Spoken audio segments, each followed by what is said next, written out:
Bonjour, mangez des pommes.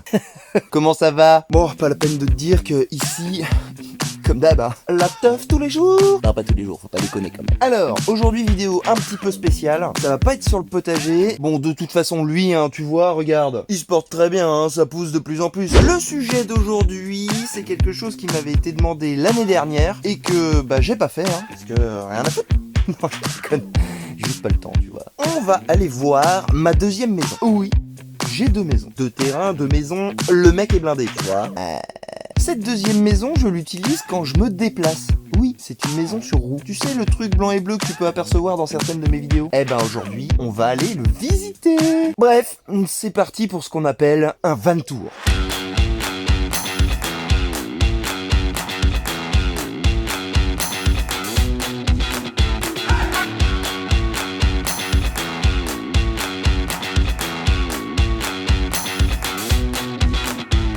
Je te présente Nae, c'est un petit combi T3 de 1983. Ouais, il a un an de plus que moi. Bon, je te montre pas l'avant parce que j'aimerais bien éviter d'avoir à flouter à chaque fois qu'on voit la plaque, tu vois. J'ai vachement de boulot en post-prod et puis ça m'emmerde. C'est mon petit bébé, ma deuxième maison, tu vois. Ce combi-là, je l'ai récupéré dans le nord de la Bretagne. Quand je l'ai acheté, il y avait rien du tout. Il était blanc d'origine. L'avantage, c'est qu'il était pas du tout troué par la rouille parce que c'est un peu la maladie de ce genre de véhicule. Enfin, du moins, des véhicules qui ont cet âge. Il y avait juste un petit peu de piquage, comme on appelle, sur le toit. Donc, impeccable, quoi. Et il y avait, à l'époque, juste les places avant et un vieil aménagement à l'arrière. Ça faisait un peu bésodrome, quoi. Il y avait de la moquette sur les murs, des rideaux léopard, des tubes néons. À mon avis, là-dedans, il y a eu quelques courgettes d'utiliser, si tu vois ce que je veux dire. Bref, je l'ai acheté comme ça et l'avantage, et j'ai eu de la chance là-dessus, c'est que je l'ai vraiment pas acheté cher du tout. Pour te dire, je l'ai payé 1000 balles. Et si toi qui passes par là, t'es un peu connaisseur des combis T3, tu sais que 1000 balles pour un T3 avec un moteur qui tourne nickel et pas un pet de rouille perforante, c'est plutôt même pas une bonne occasion. C'est incroyable. Généralement, c'est plus dans les 6-7 000 euros un combi dans cet état-là. Alors pour terminer avec cette petite entrée en matière, l'avantage de l'avoir acheté à ce prix-là, c'est que ça m'a permis de le retaper mécaniquement. Quand je te dis le retaper, on a refait un moteur neuf. On l'a ouvert, refait tout à neuf à l'intérieur. Là, je suis reparti pour 250 000 km, tranquille, sans aucun problème, tu vois. Et en plus de ça, ça m'a permis de refaire une peinture, comme j'aime bien, en biton, le classique combi, je suis refait. Trêve de galijade, allons le visiter. Bonjour, comment allez-vous là-dedans? Pour la visite, on va faire ça en plusieurs étapes. On va commencer par le cockpit à l'avant. Ensuite, on ira voir le coffre et les rangements, les aménagements, tout ça. Et on finira par vraiment le cœur et l'intérieur du camion. Ici, qu'est-ce qu'on peut dire? Pas grand-chose. J'ai pas fait beaucoup d'aménagements dans le cockpit. Alors, c'est années 80 le style, forcément. Tu te doutes bien que c'est pas ultra moderne. Mais moi, je kiffe. On a un volant d'une taille énormissime.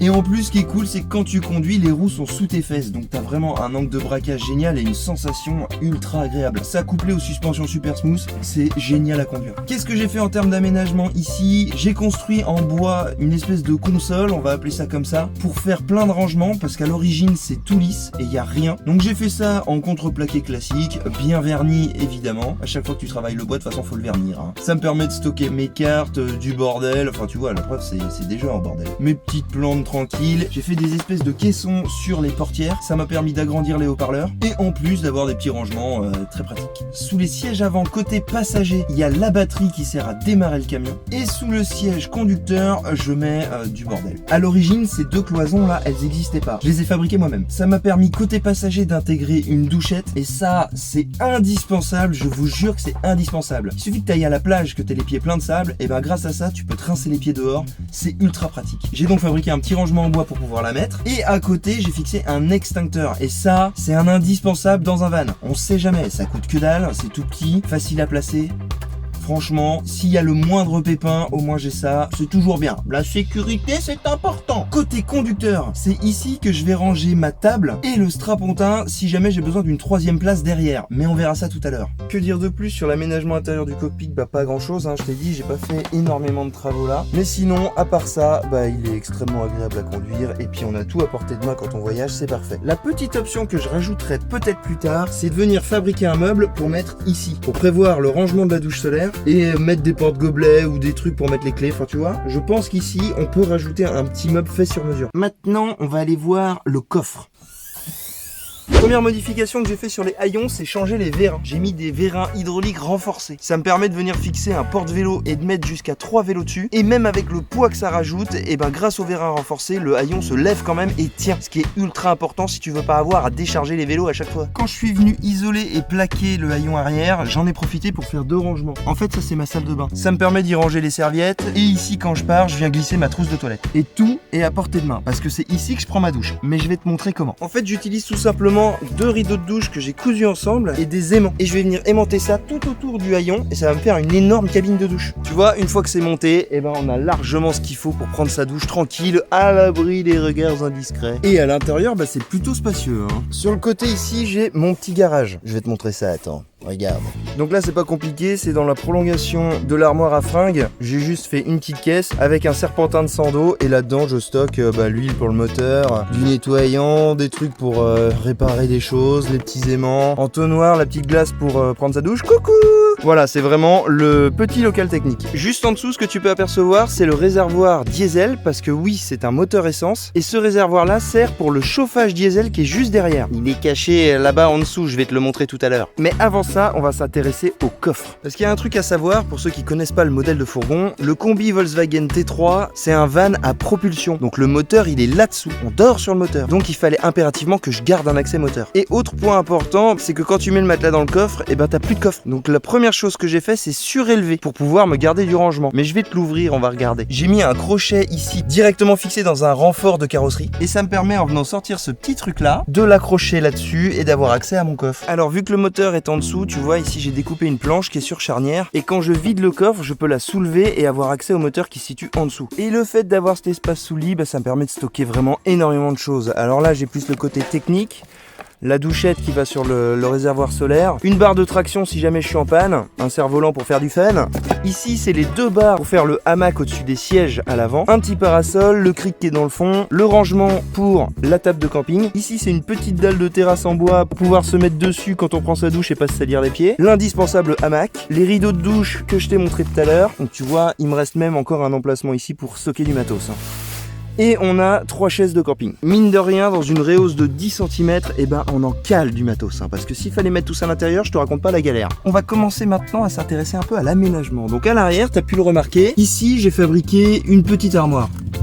Là, ça permet tout simplement de stocker les vêtements.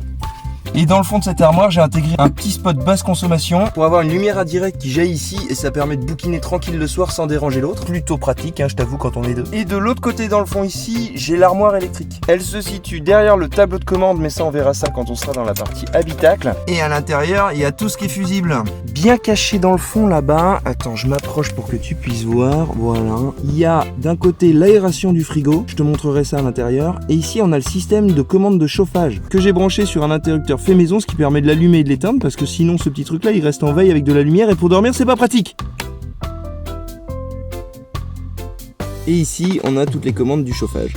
Ça, essentiel l'hiver. Vu qu'on parle du chauffage, ici j'ai créé un petit meuble, donc ça permet d'avoir du rangement supplémentaire. Et dans le fond j'ai une trappe, et en dessous de cette trappe, il y a le système de chauffage. Ça c'est très important dans un aménagement perso, toujours garder un accès à tout. T'es pas à l'abri d'une panne, si l'accès est compliqué, tu vas voir que c'est très vite emmerdant. Juste à côté de ce rangement où il y a le chauffage, j'ai un autre rangement, enfin du moins c'est plus une trappe d'accès ça, ce qui me permet de stocker le gilet jaune en cas de problème sur la route, un sac pour faire des courses et d'avoir accès au réservoir diesel qui alimente le chauffage. On va parler juste vite fait du matelas et de ce que c'est. C'est un matelas que j'ai acheté entier, que je me suis amusé à déhousser et découper. J'ai fait des blocs sur mesure. Je vais enlever les draps, tu vas voir comment c'est en dessous. Tu vois, il a fallu que je fasse des découpes un peu particulières là-dedans. Je te raconte pas comment c'était sympa de coudre les housses. Et c'est surtout qu'ici ça m'a permis de rajouter ces 2 petits boudins avec les chutes de la découpe pour rallonger mon lit de 10 cm. Et ça, ça fait la diff, parce que du coup à l'intérieur j'ai un lit d'1,40 m par 2 mètres. Et vu que je fais un 83, et pour une fois j'ai pas les pieds qui dépassent. Un petit mot rapide quand même sur les rideaux thermiques que tu vois là. Ça, si tu circules en combi ou dans un fourgon qui a énormément de fenêtres, ça c'est la vie. Ça va t'amener une obscurité le matin quand tu veux dormir et c'est surtout que grâce à ça, ça va faire une isolation sur tes fenêtres. Ça te permet soit de garder une bonne température à l'intérieur, soit de garder une fraîcheur l'été. C'est franchement un indispensable. Bon, et si on allait voir le cœur de la bête maintenant? Tadam! le principal intérêt de faire son aménagement soi-même, c'est que tu peux choisir les matériaux. Et vu que moi je kiffe le bois et les petits chalets, ah bah c'est ce que j'ai fait à l'intérieur. Alors déjà de l'entrée, qu'est-ce qu'on peut apercevoir? Ici, tu as le témoin de réserve d'eau. En fait, si tu veux, sous le camion, j'ai des gros tankers comme ça. Celui de droite me permet de stocker l'eau propre et celui de l'autre côté du combi va me servir pour les eaux grises. Et ici, c'est tout simplement le témoin de charge, on va dire, qui me permet de savoir combien il reste de volume d'eau dans mon tank. Ça, c'est le meuble où je vais stocker toute ma vaisselle, le réchaud et les toilettes. Mais je vais te montrer après. Sur le côté, il y a quelque chose qui est pour moi indispensable, c'est cette petite tablette qui se déplie comme ça. Alors oui, je sais, elle est cassée, il faut que je la répare. Mais ça te permet d'avoir un bar à l'extérieur. Et ça, franchement, l'été, c'est ultra pratique. Tu peux venir poser ton réchaud pour faire ton café, les verres quand tu prends l'apéro, découper ton saucisson, faire décoller le drone aussi si tu vas aller shooter un point de vue, c'est trop pratique. À l'intérieur de ce gros caisson, il y a les toilettes. Tadam!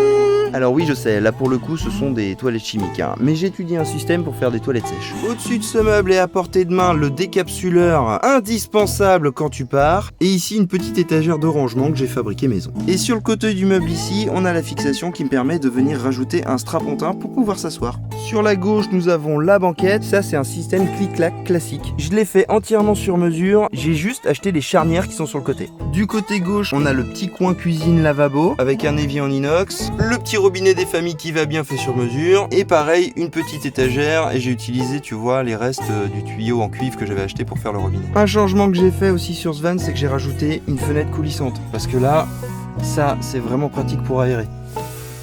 Sur le côté là, j'ai fait 3 petits rangements pour ne pas perdre d'espace. Ça me permet de stocker les bougies, des fois je mets une plante là ou une autre bougie, peu importe. Et en dessous de l'évier, on a du rangement. Ici, tiroir à couvert.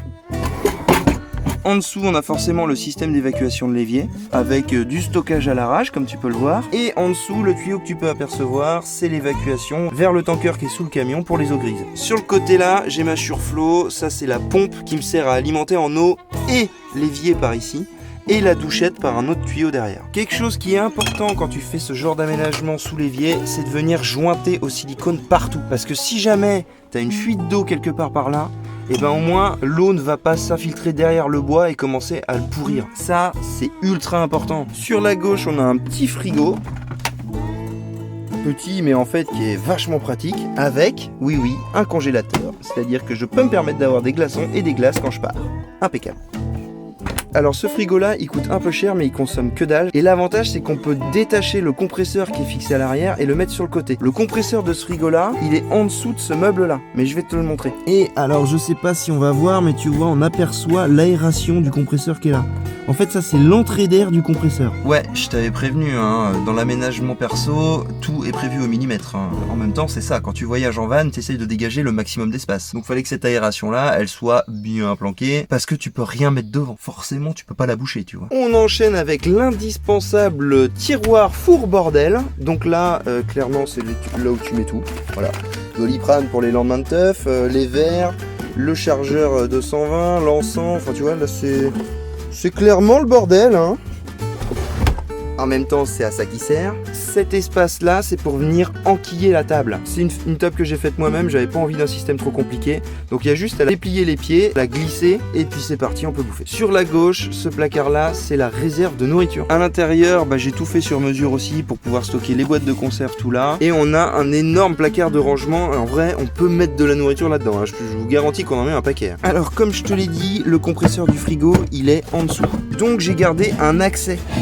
Ici, on a une petite partie de l'élec, c'est le convertisseur qui me permet de brancher mon camion sur du 220. Et du coup, de l'autre côté en dessous, on a le compresseur du frigo. Et tout le système de contrôle du van, il est ici.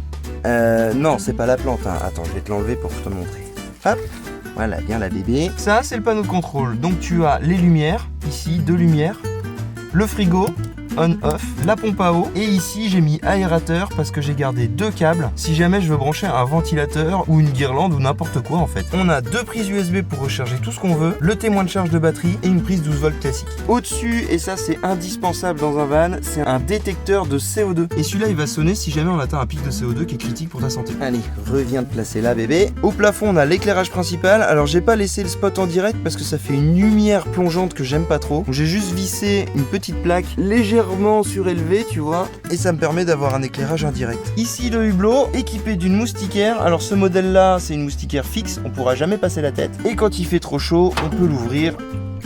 C'est parfait. Le petit rideau pour un peu plus d'intimité. Ici j'ai fixé un porte-manteau pour accrocher mes chapeaux ou pour un pull. Voilà, on a fait le tour de l'aménagement intérieur du van. Maintenant, un petit point qu'on va peut-être un peu plus développer, c'est la partie technique et notamment la partie électricité. Tout d'abord, le principal intéressé, c'est le méga panneau solaire. Celui-là, c'est un panneau solaire rigide monocellule, enfin je crois, de 300 watts. Alors attention, c'est 300 watts crête. Ça veut dire que c'est le maximum de puissance qu'il peut fournir. Et vu qu'il n'est pas parfaitement incliné par rapport au soleil, qu'il reste plat, celui-ci est fixe, et ben il fournit quasiment jamais 300 watts. Je crois que le max que j'ai dû atteindre, c'est 275 watts. C'est pour ça que je l'ai quasiment surdimensionné. Ça me permet d'avoir en moyenne une puissance de 150 watts fournie sur l'année. Ce panneau solaire, je l'ai fixé sur des barres de toit parce que comme tu le sais ou comme tu le sais pas peut-être, un panneau solaire quand ça produit de l'énergie, ça chauffe en dessous. Donc c'est important d'avoir une ventilation. Seul problème que ça amène, c'est que forcément ça me surélève la hauteur de toit. Et si t'es vanlifer, tu sais bien que maintenant en France, il y a des barres de partout.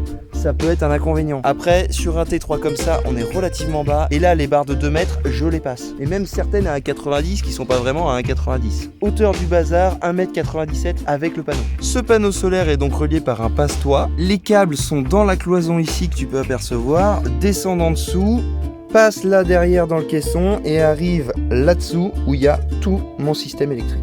Mais je vais te montrer. D'abord, on va faire un peu le ménage pour que ce soit plus pratique. Alors, qu'avons-nous de beau là-dedans? Bon, alors comme je te le disais, tu vois, on voit les câbles du panneau solaire qui passent là derrière, qui arrivent là. Ça, on va voir après. On va d'abord voir le rangement. Ici, j'ai ma caisse à outils, le tuyau pour faire le plein d'eau, du bordel, et le tuyau de chauffage qui passe en dessous et qui arrive ici à une sortie au niveau des pieds. Et ça, l'hiver, c'est juste génial. Sur le côté, j'ai un barbecue pliable, une toile pour pouvoir étendre devant, tu sais, comme un store, et se protéger du soleil ou de la pluie, un siège gonflable, un aspirateur parce que voilà, j'aime bien vivre dans le luxe, petite guirlande électrique, ventilateur qui se branche en USB ultra silencieux, en vrai ils sont super ceux-là, et ça pour l'été bah c'est top. La pompe pour les vélos, une corde parce qu'on a toujours besoin d'une corde, et le système électrique quasi au complet. Le seul truc qui manque, comme je te l'ai dit, c'est le convertisseur 220 qui est derrière en dessous du placard à bouffe. Alors tu vois ici, j'ai une grosse batterie gel, c'est une 200. Je sais pas si tu le sais, mais dans le monde des batteries, il faut jamais la décharger en entier. Dans le cas d'une batterie gel, c'est bien de pas la décharger en dessous de 80%. On peut aller jusqu'à 50%, mais franchement, moins tu vas la décharger, mieux c'est. Cette batterie, elle est aussi branchée à un coupleur séparateur que tu vois là, et ce petit bébé là est relié à la batterie moteur qui est sous le siège là et directement sur l'alternateur. Il permet une chose très importante, quand tu roules, ça va d'abord charger la batterie moteur. Si elle est pleine, il va s'enclencher et va permettre au courant de l'alternateur d'arriver dans cette batterie. Juste à côté, on a le système de charge solaire. Ça, ton panneau est relié directement là-dessus et ça file dans ta batterie. Le petit boîtier que tu vois là, c'est un coupe-circuit automatique en cas de surcharge de la batterie pour éviter de griller tout le système. Important, et ça je te conseille de le faire, c'est un coupe-circuit pour tout le système électrique. Avec un panneau de 300 watts et une batterie de 200, avec ma consommation électrique classique, ordi, frigo, pompe, lumière, chauffage si besoin, recharge des appareils, drones et compagnie. Je suis peinard. Pour terminer la partie technique de l'aménagement de ce van, il faut que tu saches qu'il est entièrement isolé. Et ça, c'est indispensable. Si tu commences l'aménagement de ton van, de toute façon, il faut commencer par ça. Celui-ci, il est isolé avec 2 mm de liège partout. Et par-dessus, j'ai environ 4 cm de fibre de bois. C'est vraiment un isolant qui est génial, autant l'été que l'hiver. Bon sens que c'est agréable. Voilà les amis, c'était la petite présentation de mon van. J'espère que ça vous a plu, j'espère que ça a satisfait les curieux. Pour ceux qui sont en train d'aménager, il y a peut-être des idées qui vous plaisent. N'hésitez pas si vous avez des questions, hein. Il y a un espace commentaire en bas. Et si jamais tu veux aller plus loin et savoir vraiment comment je l'ai fait de A à Z, il y a un compte Instagram dédié à ça. Le nom du compte s'affiche ici, tu retrouveras un lien dans la description si tu veux aller chiner des idées ou voir par quoi je suis passé. C'est là que ça se passe. Sur ce, profite bien de tes vacances, parce que là, c'est la pleine période. Moi, je pars... Ah bah, quand tu visionnes cette vidéo, je suis déjà parti. Profitez bien, prenez soin de vous, et à la prochaine!